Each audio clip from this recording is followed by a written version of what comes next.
The episode kicks off with the news everyone's been waiting for. The first young master is dead.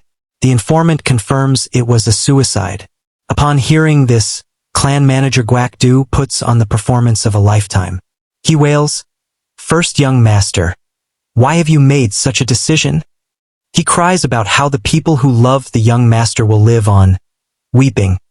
"How am I supposed to live on with this sadness in my heart?" But the moment the fake tears stop, his expression turns deadpan. "It's because I neglected you. It's my fault. How is my acting?" He asks his informant.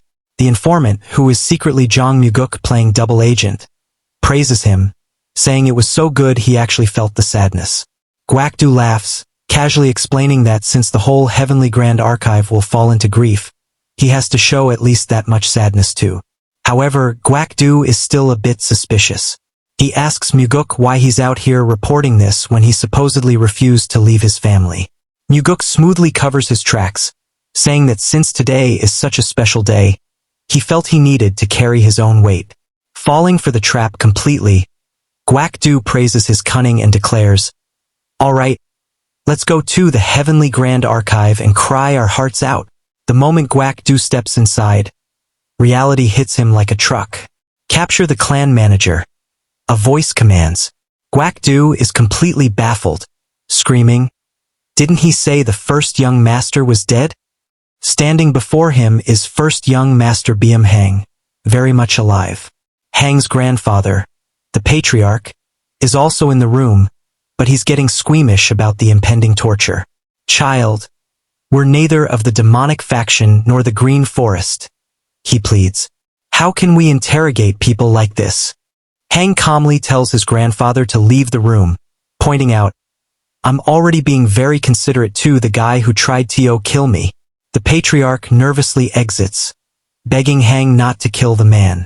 The moment the door closes, Yoon eagerly steps up with a giant club, asking, "All right then, young master. Since the patriarch is gone, shall I beat him up more?" Hang sighs, scolding Yoon for still being in the room with a weapon, before turning his full, terrifying attention to Gwak-do. Hang stares down the clan manager. "There are things that can't be explained unless there's a perpetrator behind you," Hang says, demanding the truth. Terrified, Gwak-do spills the beans. They are the Black Troop. He reveals that this secret organization was established by two powerful factions, the Shimin clan and the Azure Moon sect. This is massive news because the Shimin clan is one of the 10 greatest clans in the entire world. Hang isn't totally shocked, noting that the archive's current weakened state makes it look like a free meal that's been placed on the table. Gwak-do explains the full plot. Because the assassination failed, their backup plan was to let the Black Troop infiltrate, destroy the archive, and pin the blame entirely on the troop. To prove he isn't lying, Gwak-do reveals he possesses a physical token exchanged with the Shimin clan, hidden away at his mansion. Hang immediately realizes this is the perfect bait and sends his men to retrieve it. Next, Hang gathers his remaining loyal escorts. These warriors are fired up and ready for bloodshed. "We will risk our lives to fight for you," they roar, expecting a desperate last stand. Hang looks at them with respect. These men are trustworthy. They never wavered even when the archive was crumbling.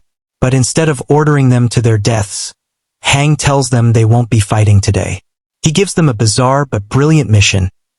"I want all of you to go out, spend a day out there, and come back tomorrow night." He orders them to hit the bars, inns, and street markets. Their objective?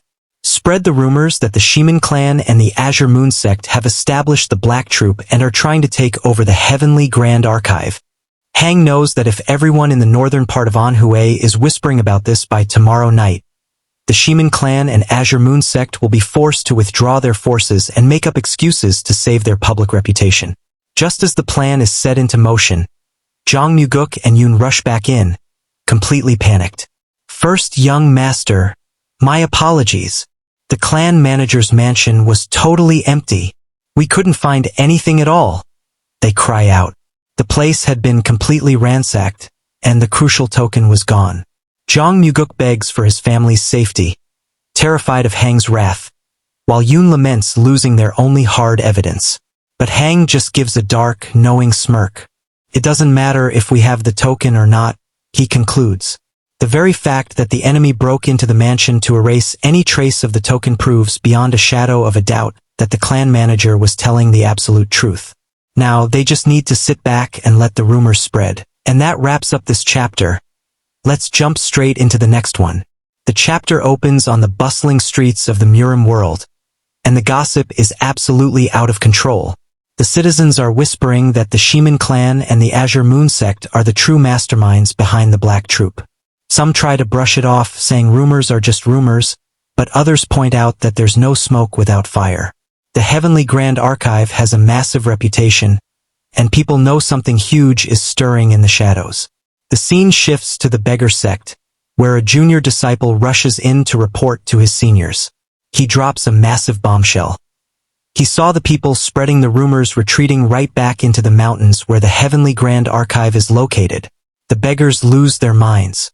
Another immediately scolds him, hilariously reminding him, "We, the Beggar sect, might have bad breath, but we're not vulgar people." But they all realize the truth. If the usually low-profile archive is spreading the rumors themselves, it means they are stepping up to fight.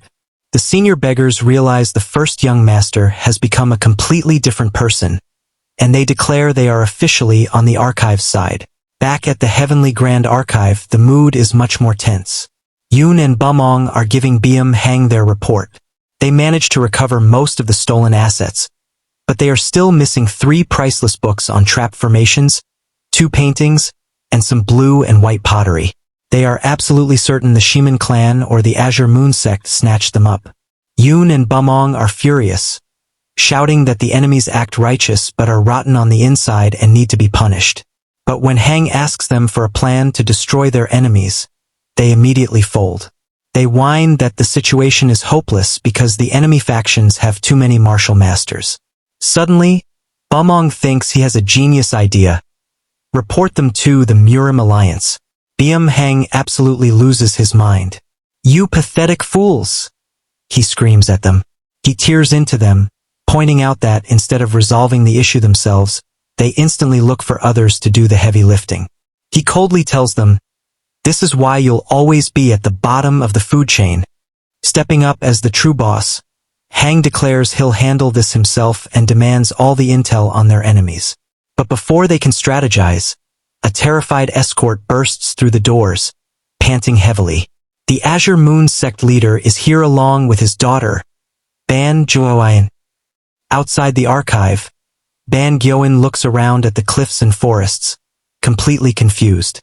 "Father, are we at the wrong place? There's nothing here." But her father, sect leader Ban Guang, just smiles. He sees right through the trick.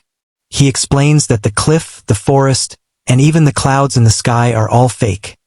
It's a massive illusion trap formation. Just as he says that, the air ripples, and an archive escort steps forward to welcome them inside. Ban Guang steps into the reception room to face off against Beom Hang and the Patriarch. But instead of a tense standoff, the sect leader pulls the weirdest power move ever. He starts laughing like an absolute maniac. He tells them, "I can't express just how happy I am that both the Patriarch and the first young master are there to receive him," completely ignoring the massive tension in the room. The chapter leaves us right in the middle of this bizarre, unhinged laughing fit, setting the stage for an epic battle of wits.